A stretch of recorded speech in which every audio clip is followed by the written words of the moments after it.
시편 84편 1절부터 7절까지를 우리 먼저 함께 읽어보도록 하겠습니다. 만군의 여호와여, 주의 장막이 어찌 그리 사랑스러운지요. 내 영혼이 여호와의 궁정을 사모하여 쇠약하며 내 마음과 육체가 살아계시는 하나님께 부르짖나이다. 나의 왕 나의 하나님 만군의 여호와여, 주의 제단에서 참새도 제 집을 얻고 제비도 새끼들 보금자리를 얻었나이다. 주의 집에 사는 자들은 복이 있나니 그들이 항상 주를 찬송하리이다. 셀라. 주께 힘을 얻고 그 마음에 시온에 데려가 있는 자는 복이 있나이다. 그들이 눈물 골짜기로 지날 때에 그곳에 많은 샘이 있을 것이며 이른 비가 복을 채워주나이다. 그들은 힘을 얻고 더 얻어 나아가 시온에서 하나님 앞에 각기 나타나리이다. 아멘. 네, 지난 시간에는 우리가 시편 2권의 이제 주제인 제사에 대해서 우리가 살펴보았죠. 영과 진리로 드리는 예배가 무엇인지에 대해서 우리가 지난 시간에 살펴보았습니다. 그리고 이제 그에 이어서 오늘은 이제 시편의 세 번 이제 3권에 이제 벌써 이제 중간에 다 왔고 내년에 이제 내년 되기 전에 이거를 좀 마무리하려고 하는데 네, 좀 보겠습니다. 오늘은 이제 그 3권인 시편 3권은 73편부터 89편까지가 우리 3권입니다. 그래서 이제 지난 시간에도 계속해서 이제 좀 말씀드려서 알 수 있다시피 이제 2권과 3권은 이제 고라 자손의 시와 시의 모음집, 그리고 아삽의 시, 또 이제 다윗, 이렇게 또 아삽, 고라, 뭐 에단의 시가 이렇게 그 좀 이렇게 서로 연결되어져 있는 그런 구조였죠. 그래서 제가 이제 이런 구조를 시편 이제 5권의 책 중에서 1권은 어떤 그 왕에 대한 내용이고, 두 번째와 세 번째는 그 왕과 함께한 제사장들, 레위인들에 관한 어떤 그런 노래, 레위인들이 가져야 할 노래라고 여러분께 말씀드렸습니다. 뭐 다윗과 그와 함께한 뭐 해만, 아삽, 여두둔 약간 이런 구조를 형성하고 있었다고 말씀드렸었죠. 기억나시죠? 네. 이게 저도 말하지만 제가 기억 안 날 때가 있더라고요. 그래서 꼭 이게 어떤 내용 했는지를 좀 한번 좀 말씀드려야 될 것 같아서 이들은 바로 제사로 언약한 자들입니다. 새 언약의 일꾼들이죠. 그리고 새 언약의 일꾼들이 드리는 제사가 바로 그냥 제사가 아니라 상한 심령의 제사라고 우리가 지난 시간에 공부했습니다. 그 상한 심령의 제사라는 것은 바로 자기 생각, 하나님과 원수된 그런 육신의 생각이 십자가로 소멸되고 오직 하나님의 영의 인도함, 그 가르침을 받아 그 말씀이 그 영이 우리 마음에 새겨진 그런 영에 속한 자들이 드리는 제사를 말하는 것입니다. 그래서 이제 시편 2권이 그런 왕과 제사장, 제사에 관한 내용이었다면 오늘 우리가 공부할 3권의 주제는 바로 성전이라는 그 주제로 이렇게 연결되어 있는 그런 구조 가운데 있는 그 시편의 모음들입니다. 그래서 우리가 이제 이 73편부터 89편까지를 다 읽어오지를 않았고 어떤 내용인지를 또 뭐 잘 모르기 때문에 제가 대강 어떤 내용들이 있는지 좀 살짝 이렇게 스케치를 한번 좀 해보려고요. 그래서 성전에 관해서 어떤 내용들이 있나 73편 17절 그래서 이제 73편부터인데 하나님의 성소에 들어갈 때야 이제 종말을 깨달았다 이제 이런 내용이 있어요. 뭐 뒤에서 어차피 내용 다시 할 거니까 74편 2절 네, 여기서도 시온산을 생각해 달라고 이제 이렇게 구하고 이제 그곳이 이제 그 성소가 원수로 인해서 이제 하나님께서 그 성소를 이제 원수 이방 사람들을 통해서 이제 무너뜨리게 하신 거죠. 네, 그래서 4절 성전이 이제 무너진 내용들이 이제 나와 있습니다. 네, 도끼를 베어 살림을 베는 같고 8절까지 볼게요. 네, 거기서 있는 것들을 다 불사르고 주의 이름에 계신 곳을 더럽혀서 땅에 엎었고 회당을 불살랐나이다. 이제 이런 고백이 있고요. 76편 2절입니다. 계속 이제 성전에 관한 건데 성전의 파괴와 그리고 그것을 다시 회복하시는 어떤 시온을 회복하시는 하나님의 어떤 그 내용들이 담겨 있는 그런 묶음이에요. 그래서 여기서도 이제 그의 장막은 설렘에 있고 그의 처소는 시온에 있도다. 그리고 78편 56절입니다.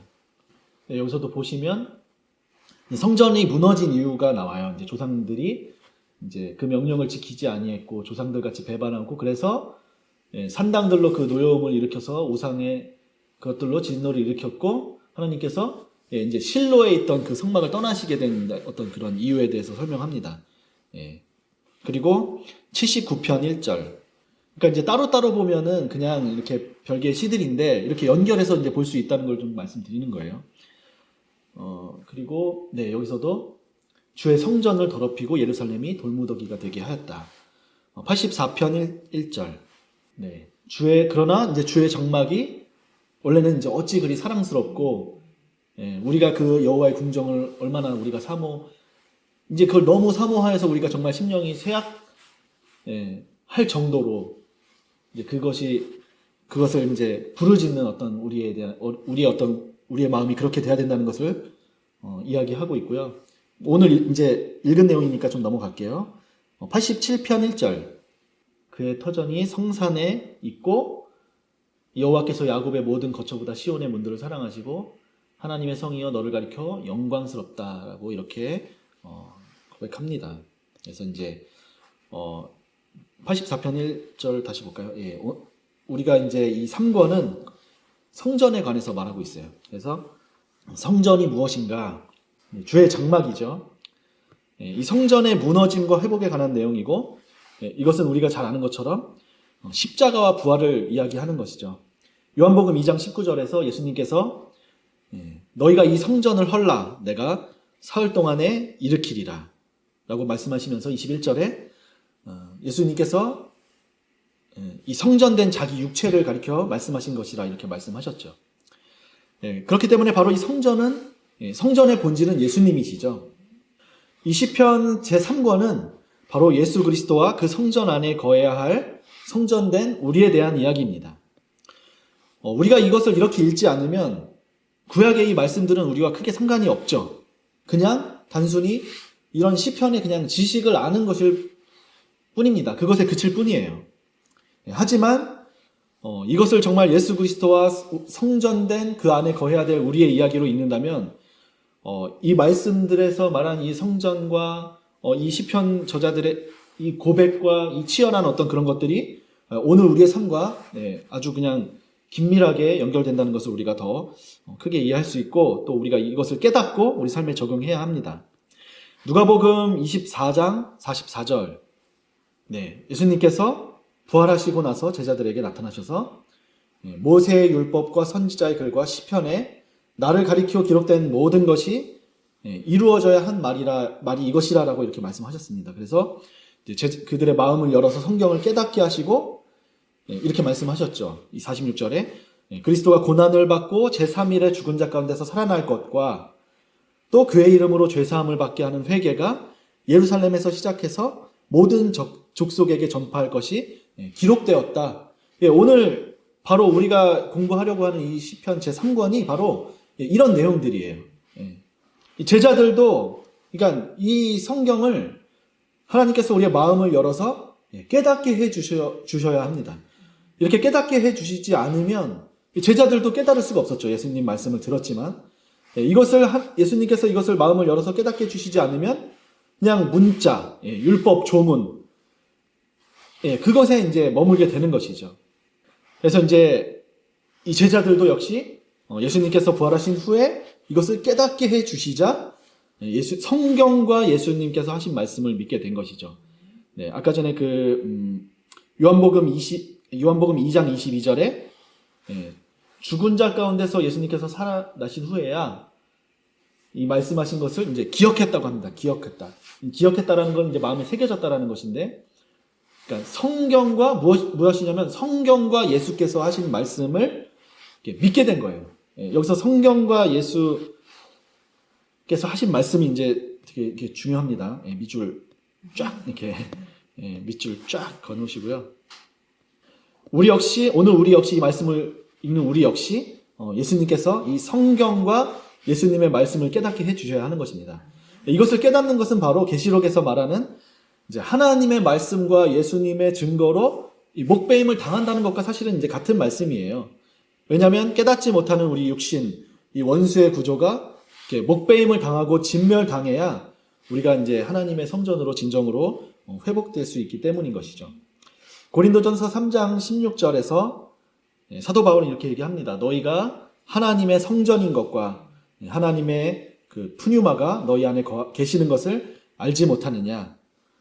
17절에 하나님의 성전을 더럽히면 하나님이 그 사람을 이제 멸하시게 됩니다. 멸하시리라라고 이렇게 말씀하고 계시죠. 그리고 이제 뒤에 이어서 18절에 그렇기 때문에 아무도 스스로 속이지 말라는 거예요. 그리고 이 세상에서 지혜 있는 줄로 생각하거든 어리석은 자가 되라고 말씀하십니다. 그래야만 지혜로운 자가 된다고 이렇게 말씀하고 계시는 것이죠. 이 세상의 지혜라고 여기서 말하고 있는 것이 바로 뭐냐면 이 성전을 더럽히고 있는 것입니다. 이 세상의 지혜, 이 세상의 초등학문, 로마서 8장 7절에 나오는 것처럼 이 육신의 생각으로부터 우리가 이 하나님의 원수된 이것으로부터 죽어야 진정한 성전으로 우리가 건축되게 되는 것이죠. 먼저 이것을 우리가 이제 이렇게 먼저 기억하고 제3권을 보게 되면 이 시편이 말하는 것과 예수님께서 하신 말씀을 우리가 좀 더 좀 잘 이해할 수 있게 됩니다. 이제 본격적으로 좀 73편을 다시 73편부터 좀 살펴보려고 하는데요. 먼저 이 3권은 시편 1편과 밀접한 연관이 있어요. 사실 이제 시편 1, 2편과 이렇게 밀접한 연관이 있는데 왜 그러냐면 이제 시편 그 3권을 시작하는 73편이 이제 이 악인에 대한 어떤 이제 그런 내용들을 이제 이야기하거든요. 그런데 시편 1편이 뭐냐면 의인과 악인에 대한 시잖아요. 1편 한번 보여주시죠. 복 있는 사람이 악인의 꾀를 따르지 않고 죄인들의 길에 서지 않고 이제 오만한 자리에 있지 아니하고 오직 여호와의 율법을 토라를 즐거워하여 그의 율법을 주야로 묵상하는 자라고 이렇게 말합니다. 그런데 시편 73편 1편 1절부터 3절까지의 내용을 저희가 보면 하나님이 참으로 이스라엘 중 마음이 정결한 자에게 이제 선을 행하시나 이 시편의 저자 이제 아삽이죠. 나는 거의 넘어질 뻔하였다고 이렇게 얘기합니다. 그런데 왜 넘어지고 걸음이 미끄러질 뻔했는데 이는 내가 악인의 형통함을 보고 이 오만한 자를 질투하였기 때문이라고 이렇게 말하고 있어요. 여기서 이제 질투라는 단어는 이제 카나라는 단어인데 어떤 질투하는 것도 되지만 어떤 열심을 내는 것을 의미합니다. 자기의 열심을 이렇게 내는 것을 이야기하고 질투하는 것이기도 하지만 이 오만한 자가 어떤 형통하는 것에 대해서 어떤 자기의 열심을 가지고 그것을 이렇게 판단하는 것, 자기의 열심으로 그것에 대한 어떤 해결을 하려고 하는 것, 저는 좀 그런 부분이 더 많지 않나 좀 이렇게 생각을 해봅니다. 4절부터 보면 이제 그 내용들이 나와요. 악인의 형통함이라는 것이 언제 어떤 것을 보고 이 사람이 질투했냐면 죽을 때에도 고통이 없고 그 힘이 강건하고 또 이제 5절에 고난도 없고 재앙도 없고 6절에 엄청 교만한데 완전히 막 이게 이제 성경의 표현들을 좀 이해해야 할 필요가 있는데 좀 제가 자세하게 할 수 없으니까 좀 넘어갈게요. 그래서 이제 8절에 악하게 말하고 거만하게 말하고 그들의 입은 하늘에 두고 이제 이런 내용들입니다. 그럼에도 불구하고 이제 제일 중요한 건 이제 11절이네요. 하나님이 어찌 알랴 지존자에게 지식이 있으랴 이렇게 이제 얘기합니다. 물론 표면적으로 그렇게 말하는 것은 아니지만 이들의 구조가 이제 그렇다는 것이죠. 표면적으로는 하나님의 말씀을 이야기하는 것일 수도 있지만 그들의 어떤 그 안에 있는 그 본질이 그렇다는 것이죠. 하나님 보시기에. 그렇지만 이들은 항상 평안하고 이들의 재물은 더 불어납니다. 이것을 보고 어떻게 생각했냐면 13절에 이것을 보고 이 시편 저자가 내 손을 씻어 무죄하다 한 것이 실로 헛되다라고 생각하게 되고 이것 때문에 이제 징벌을 받고 심한 고통 때문에 넘어질 뻔한 것이죠. 13절 이하를 보시면 이것 때문에 이것이 이제 심한 고통이 된 거예요. 그런데 중요한 것은 뭐냐면 17절에 그런데 이것이 아주 심한 나에게 어떤 고통이 되고 근심이 되었는데 하나님의 성소에 들어갈 때에야 이 저자가 그들의 종말을 깨닫게 되었다는 것이죠. 이것이 아주 중요한 부분이에요. 오늘 우리가 깨달아야 할. 우리도 마찬가지죠. 우리도 하나님의 성소에 들어가야만이, 들어갈 때가 되어야만이 비로소 이것을 깨닫게 된다는 것이 알 수 있습니다. 그렇기 때문에 우리가 반드시 하나님의 성소에 들어감이 있어야 되는 것이죠. 이것이 바로 알리야죠. 성전에 오름, 하나님의 그 성소에 들어가는 것. 그 성소에 우리가 들어가기 전에는 이 악인의 형통이라는 구조 안에서 이 재난과 징벌과 심한 고통을 받게 됩니다. 그리고 우리도 이 시편 저자의 고백처럼 넘어져서 막 미끄러질 할 수 있는 어떤 구조에 있을 수 있는 것이죠. 그리고 우리가 이러한 재난과 징벌과 심한 고통을 받게 되는 근본적인 이유는 바로 아직 우리 안에 이런 육신의 구조가 남아있기 때문입니다. 야고보서 1장 13절에 하나님이 시험하시는 것이 아니라 모든 사람이 시험을 받는 것은 그 안에 자기 욕심의 이 에피데미아라는 헬레어는 어떤 육신의 소욕을 얘기하는 것이죠. 그것에 끌려서 이제 미혹됐기 때문이라고 이제 이야기합니다. 그렇기 때문에 이것을 가진 나 혹은 우리는 그러니까 이런 육신의 구조와 악인의 형통이라는 구조를 이길 수가 없어요. 그것으로 인해서 이 시편 기자는 탄식하게 되는 것이죠. 바로 이 탄식이 오늘 이 시편 제3권의 주제입니다. 성전과 가장 중요한 주제가 바로 이 탄식이라는 것을 우리가 가져야 되는 것입니다. 탄식이란 무엇인가 우리 먼저 살펴볼게요. 고린도후서 5장 1절 우리의 땅에 있는 우리의 장막집이 무너지면 하나님께서 지으신 집, 곧 손으로 지은 것이 아니라 하늘에 있는 영원한 집이 우리에 있는 줄 이제 알게 된다고 얘기합니다. 그리고 2절에 탄식함으로 하늘로부터 오는 우리의 처소를 덧입기를 간절히 이제 사모한다라고 이렇게 이야기하죠. 그리고 4절에 그러니까 이 탄식이 있어야 우리가 3절에 말하는 것처럼 벗은 자는 이제 수치죠, 수치.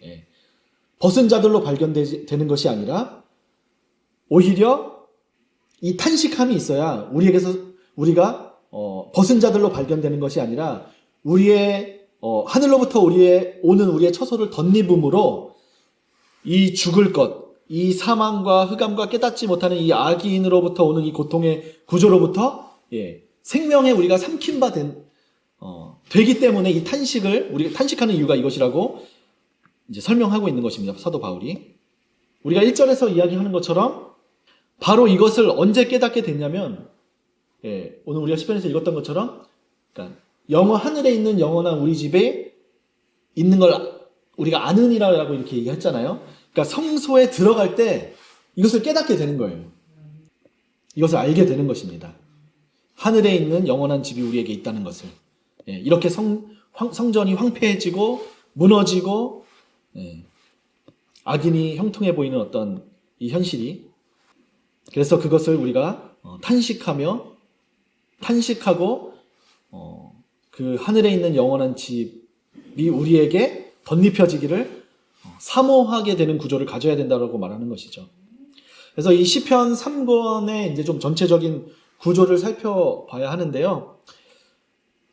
먼저 이제 크게 이 구조는 이게 이제 좀 제가 도표를 시간이 없어서 준비를 못했기 때문에 이제 말로 설명해야 되는 게 좀 이해하기 어려울 수 있어요. 근데 좀 제가 최대한 좀 간단하게 설명해 보겠습니다. 그래서 이 시편 73편부터 83편까지는 어떤 구조로 되어 있냐면 먼저 이제 그 아삽의 시가 73편부터 83편까지예요.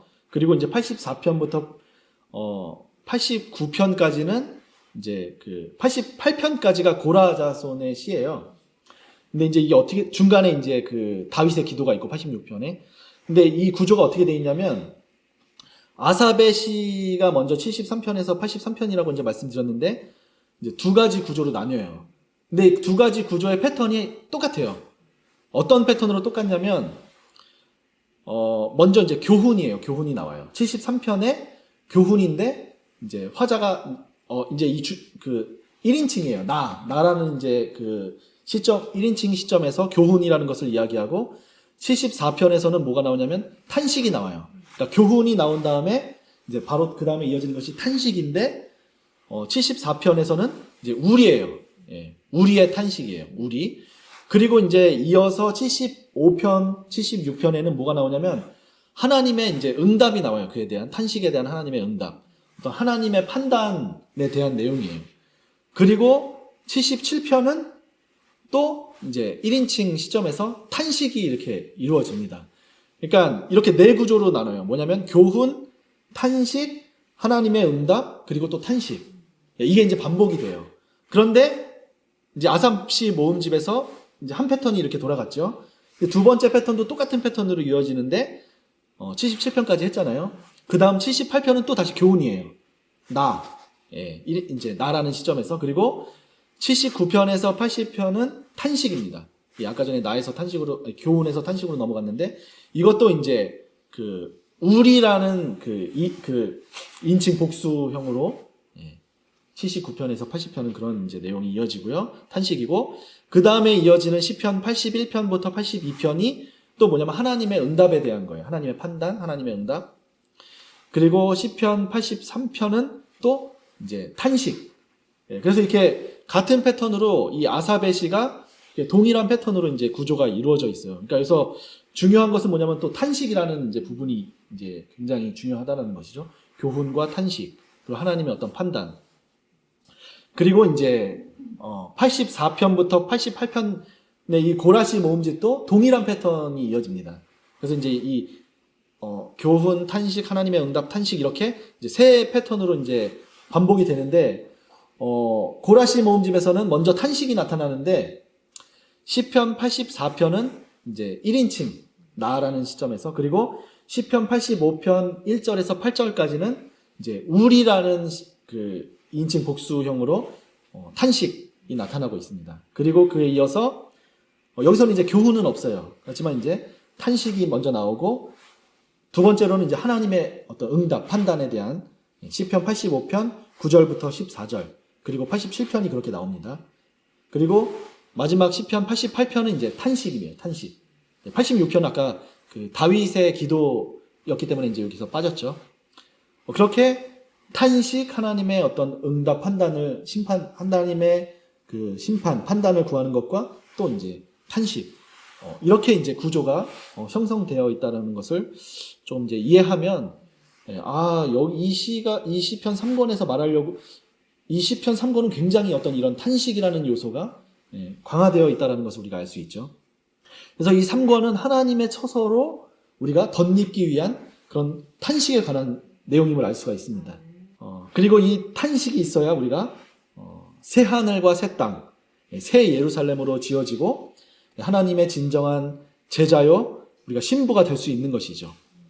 그러니까 그 3권의 주제가 바로 시온이에요. 시온. 그 하나님의 새 예루살렘에 그 세워진 신부가 바로 시온산에 선 그 보좌 앞에 선 종들이 되는 것이잖아요. 그리고 이것이 바로 우리의 부르심인 것이죠. 오늘 읽은 시편 84편의 내용이 바로 그런 것입니다. 1절부터 84편. 주의 장막 5절에 그 마음에 시온의 대로가 있는 자. 그들은 반드시 6절에 눈물 골짜기로 눈물을 흘리며 씨를 뿌리는 그 본질을 가진 자들이어야 하는 것이죠. 그때 그곳에 많은 샘, 이른 비가 복을 채워주고, 그들은 7절에 힘을 얻고 더 얻어 나아가서 시온에서 하나님 앞에 각기 나타나게 되게 됩니다. 73편부터 이 89편까지의 이 내용은요, 성소가 파괴되고 더럽혀지고 무너지고, 이제 크게는 이제 그런 내용이에요. 그리고 이제 중간에는 뭐 그 하나님께서 이스라엘에게 어떤 기이한 일을 행하신 그 때를 이렇게 회상하는 장면이 나와요. 뭐 애굽에서 행하신 일이나 뭐 여러 가지 뭐 이렇게 그 일들이, 그래서 이제 학자들은 약간 무슨 뭐 이스라엘의 뭐 과거를 회상이다라고 이렇게 막 주제를 붙여놔요. 근데 제가 생각할 때는 그거는 단지 그냥 회상하는 것 정도가 아니에요. 예, 그 하나님의 기이한 일에 대한 제가 생각할 때는 바로 예수 그리스도에 관한 어떤 그 지혜가 그 안에 이제 담겨 있는데 그거를 그냥 뭐 이것이 뭐 과거의 일을 회상한 것이다라고 하는 정도로 우리가 읽는다면 이것은 우리가 이 시편을 온전히 이해하지 못하는 것이 되는 것이죠. 그리고 그런 어떤 하지만 이제 76편에서 81편까지는 그런 어떤 이스라엘의 과거에 하나님이 행하셨던 일에 대한 그 회상 장면이 이어집니다. 네, 76편 한번 보여주세요. 우리가 이렇게 딱 보면 알 수 있어요. 다 76편도 그렇고 73편도 볼까요? 죄송합니다. 74편. 나중에 한번 쭉 읽어보세요. 73편부터 89편까지. 78편. 아까 76편 봤고 78편. 네. 1절 이렇게 보시면 이제 우리가 딱 보면 알 수 있어요. 이게 다 예수님에 관한 것이잖아요. 그냥 무슨 과거를 회상하는 어떤 그런 것 정도가 아니에요. 그리고 이제 맨 마지막에 시편 이제 이런 하나님께서 이스라엘에게 행하신 어떤 것들을 기억하며 이제 그 하나님의 구원이 나타나기를 이제 구하는 것이죠. 그리고 이 시온에서 사실 근데 이것을 구하는 건 뭐냐면 그러니까 예수님을 구하는 것과 사실은 궁극적으로는 마찬가지인 것입니다. 그리고 이 시온에서 하나님 앞에 각기 나타나기를 이제 탄식하는 어떤 그런 내용들이 이제 이어지고 그것의 근거가 뭐냐면 맨 마지막에 시편 89편에 이제 다윗의 언약을 근거로 이것을 이제 마지막에 구하게 됩니다. 그래서 1절부터 89편 1절부터 보시면 주의 인자하심과 성실하심을 이제 내 입으로 노래하고 알게 하고 그 다윗 3절에 내 종 다윗에게 하신 맹세를 이제 언급합니다. 그래서 내 왕위를 내 자손을 영원히 견고히 하고 내 왕위를 대대에 세우리라 하셨습니다라고 이제 이렇게 마지막 편에 이제 고백하는데 바로 이 다윗의 자손이 이 언약 바로 예수 그리스도에 대한 언약이잖아요. 그리고 이 언약은 바로 하나님의 사랑이고 이 하나님의 사랑으로 하나님이 세상을 이처럼 사랑하사 그 독생자 이 모노게네스는 그냥 뭐 하나뿐인 외아들 정도가 아니라 하나님과 완전히 하나이신 그분을 보내주셔서 우리가 그분의 인자와 그 헤세드 진리와 은혜와 진리라고 이제 번역이 됐지만 에메트와 헤세드를 우리에게 그 빛을 우리에게 비춰주신 것이죠. 이 시편에서 구하고 있는 어떤 그 본질을 예수님을 통해서 성취해 주신 것을 말씀하고 있는 것을 우리가 잘 알고 있죠. 이 89편에서 이런 그 다윗의 언약에 관한 이제 내용들이 이것을 근거로 해서 한 내용들이 37절까지 계속해서 이어집니다. 한번 쭉 올려봐 주세요. 37절까지 이런 하나님께서 이런 언약을 하셨습니다 하고 쭉 이제 이렇게 하나님께 이 언약의 근거에서 고백을 하는데 그런데 문제는 뭐냐면 그들의 이 현실, 그들이 직면한 이 상황은 뭐냐면 그러니까 악인이 형통한 거예요. 악인에 의해 성소가 무너져 있고 그리고 주의 기름 부음 받은 자의 왕위가 뭐 38절부터 이제 그 내용이 쭉 나옵니다. 왕위가 엎어지고 이제 수치로 덮여 있는 것과 같은 현실이 이어지는 것이죠. 그래서 기름 부음 받은 자가 물리쳐진 것 같은 거예요. 오히려 하나님이 그렇게 하신 것 같은 어떤 그 언약을 하나님께서 그 언약대로 행하시지 않는 것 같은 현실. 성소는 무너지고 요새는 무너지고 다 탈취당하고 수치를 당하고 이웃에게 욕을 당하고 원수들이 오히려 기뻐하고 45절까지 완전히 수치로 덮여 있다라는 것을 이제 탄식하는 것이죠. 이렇게 하나님께서 언약을 하나님의 언약대로 시행해 주시기를 그것이 나타나지 않는 것을 굉장히 이제 고통 가운데 탄식하고 있는데 그래서 이제 46절부터는 이렇게 고백합니다. 언제까지 이것을 드러내지 않으시고 숨기시겠나이까? 언제까지 하나님께서 진노하시는 것처럼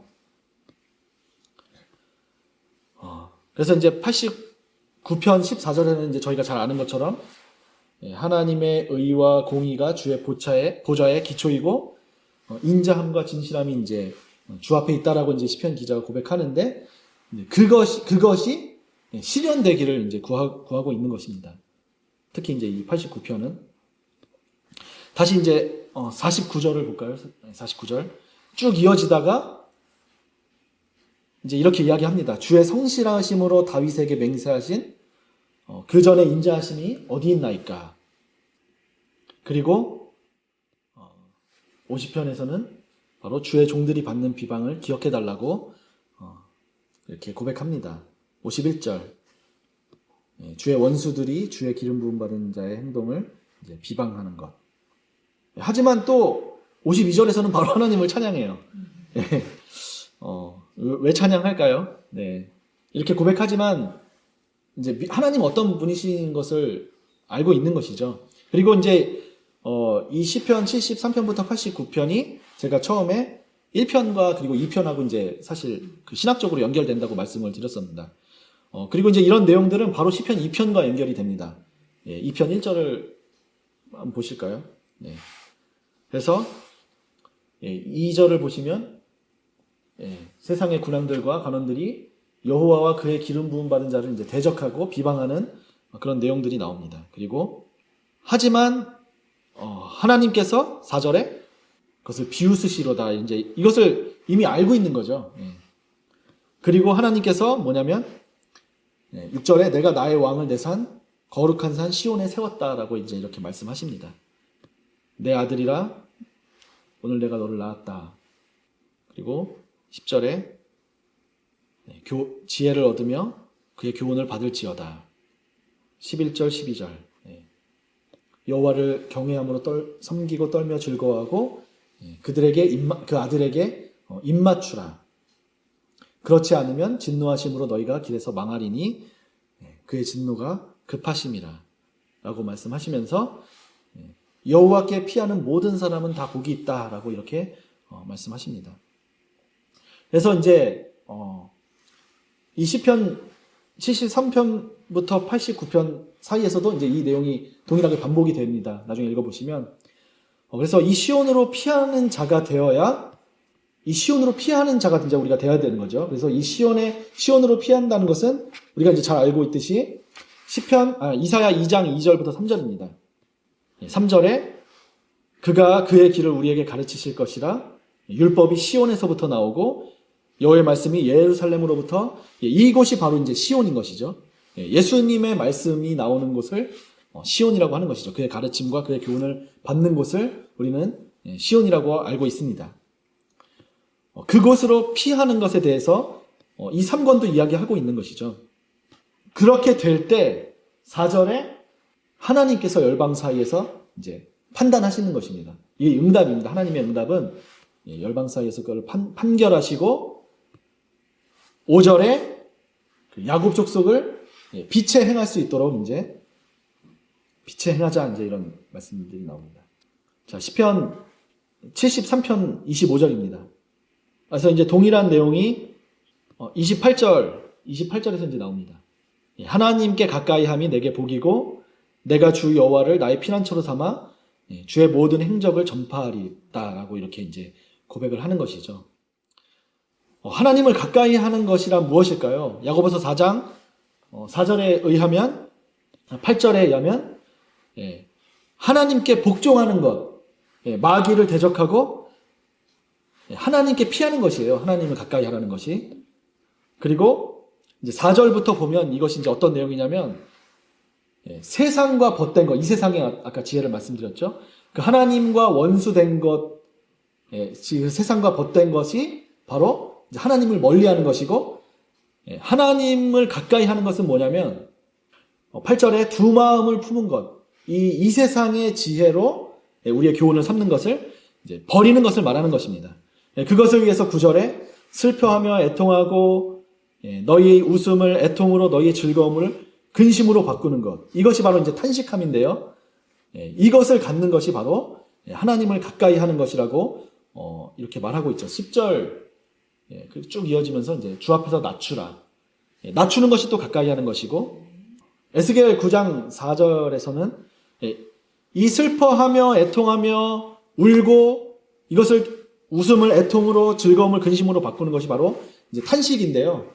에스겔서에서는 이것을 이제 그 예루살렘 성읍 중에서 행하여지는 모든 가증한 일로 말미암아 탄식하며 우는 것을 이제 말하고 있는 것이죠. 그러면서 이제 7절에서는 이것이 뭐냐면 무엇을 탄식하는 것이냐면 성전을 더럽혀지는 것을 이제 탄식하는 것입니다.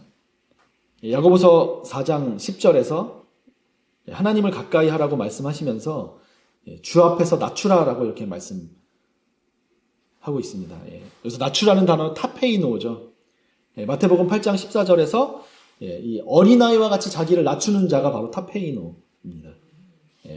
그리고 이제 지극히 작은 자, 예수님께서 마태복음 5장 19절에 누구든지 이 계명 중에 지극히 작은 것 하나라도 이제 버리는 것은 버리고 그것을 그같이 가르치는 사람은 하나님 나라에서 가장 작다라고 일컬음을 받을 것이고, 하지만 누구든지 이 계명 중에 지은 것 하나를 행하고 가르치는 자는 하나님 나라에서 크다라고 일컬음을 받을 것이라고 그렇게 말씀하셨죠.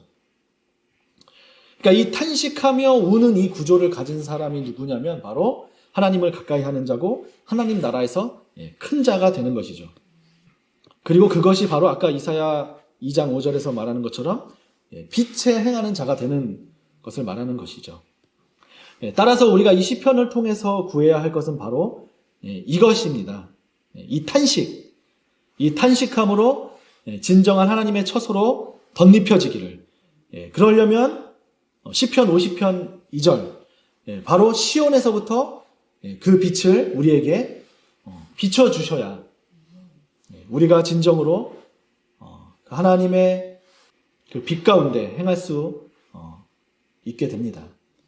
그래서 이제 제가 사실 뭐 이 시편 73편부터 89편까지 뭐 사실 다뤄야 될 내용이 뭐 어마무지하게 많죠. 그리고 뭐 무슨 뭐 되게 특이한 구조로 되어 있고 뭐 막 여러 가지 막 그런 것들이 있지만 사실 그런 어떤 뭐 막 굉장히 멋있어 보이는 뭐 어떤 그런 구조들보다도 더 중요한 것은 이 말씀을 읽는 우리가 이 여호와의 이 빛에 행하는 자가 어떻게 될 수 있냐는 것이죠.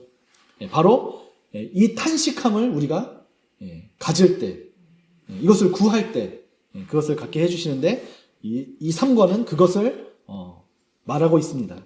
그래서 이제 시편 80편 1절입니다. 그래서 이렇게 이 아삽의 시이죠. 빛을 비춰달라고 이렇게 구하고 있습니다. 그리고 이제 사실 이 73편부터 89편을 보면 사실 이제 성전이라는 어떤 주제도 있지만 이렇게 반복되는 표현들이 많이 나와요. 뭐냐면 이제 계속 자기들을 어떤 양떼라고 이제 말해요. 요셉의 양떼를 여기서도 이제 이렇게 나왔지만 자기들을 이렇게 양떼에 비유해서 이제 이야기하고 이제 그 구원하시는 하나님, 그 빛을 비춰주시는 하나님을 이스라엘의 목자라고 이제 이렇게 고백하는 어떤 이런 부분들도 좀 이렇게 유념해서 좀 이렇게 이것을 이렇게 공부할 때 왜 이런 얘기를 하는가. 그리고 또 이제 중요한 거는 또 야곱 족속과 요셉 족속을 약간 이렇게 비교하면서 같이 또 이제 이렇게 다루는 부분들이 있거든요. 그런 것도 왜 여기서 이런 것들을 이야기하는가, 이런 것들을 좀 우리가 한번 좀 연구해 보시면은 더 이렇게 이 시편 3권을 이해하는데 굉장히 어떤 그것이 또 성소의 회복과 하나님의 성전의 회복과 어떤 연관성이 있는가, 이런 것들을 좀 같이 살펴보시는 것도 좋을 것 같습니다. 그래서 이 시편 3권의 저자가 구하는 것은 뭐냐면 바로 그 주의 얼굴빛을 3절에 나오는 것처럼 우리를 돌이켜 주시고 깨닫게 해주시고 얼굴빛을 비춰주셔서 우리가 구원을 얻게 해달라고 부르짖는 내용인 것이죠. 그리고 19절에 동일하게 그것을 구합니다. 그렇게 오신 분이 바로 예수님이시고 마태복음 4장 16절 우리가 이러한 본질로 이러한 시편의 메시지를 조금 더 이해하고 우리 본질이 우리 삶에 나타나고 이루어지기를 우리가 구하는 삶을 우리가 살게 되기를 우리가 시간 좀 기도하고 그런 삶이 되어지기를 우리가 정말 우리의 이러한 탄식을 우리가 이 시편 기자가 고백하는 이 탄식이 우리 안에 진정으로 일어날 수 있도록 그런 본질을 가진 자로 하나님 앞에 그 보좌 앞에 선 종으로 우리가 온전히 세워질 수 있도록 우리를 인도해 달라고 우리가 이 시간 같이 기도하고 그렇게 마치도록 하겠습니다.